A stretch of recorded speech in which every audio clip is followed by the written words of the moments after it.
Inang yan. Umilos kasi. Ano yan? Hindi. Hold up to boss. Simple lang hinihingi ko eh. Tang inang yan. Kayamanan mo lang.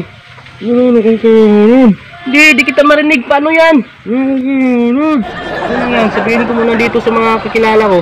Pag may ganito kayong ino-hold up, dapat isurbo nyo yung mga maperang tao. Tang inang yan. Sabihin mo kayamanan mo saan? Papuputukan din kita. Ha? Ayaw maniwala ha? Bag!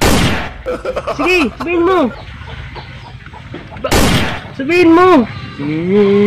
Ayaw mo talaga ha? Sabihin mo. Sige. Parang di kita di kita marinig eh kasi nakatali ka sa bibig eh. Sabihin mo kung mana mo sa anak.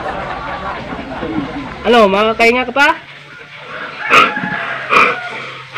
Oh, sige, sabihin mo na. May ako makahinga eh. Wala akong kayamanan. Wala kayamanan. Eh ano meron sa'yo? Wala. Wala. Ilang yan? Tatalian kita. Puputukan kita. Sige. Ha? Talian ulit ako. Tatalian ulit. Okay. Alam mo yan ah.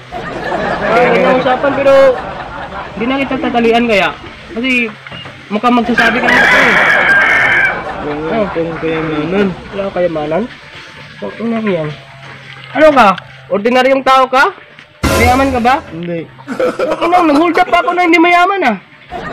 Eh, kasi piliin mo yung mayaman, di yung mahirap. Hold upin mo, wala kaming pera. Lutang, malas na trabaho ko. Nag-OJT ko na ako eh. Inang yan. Hindi ka ba sinabihan ng boss mo? Hindi. Sabi ko, ikaw ang target eh. Sabi nila eh, yung target natin eh. So, sa umpisa pa lang, sabi ko, boss, hold up to. Eh, sabi ko, para mapira to eh. Pera. Ano kaya, papatayin na lang kaya kita? Ubuhayin na lang no, di ba? Para magkakapera ka pa, yayaman ka pa, hold upin kita. Okay lang ba? Ikaw bahala, sir. Okay ah. Takbo! Pag sinabi yung isa, dalawa, tatlo, takbo ka! Isa! Dalawa! Patay siya! Aray ko!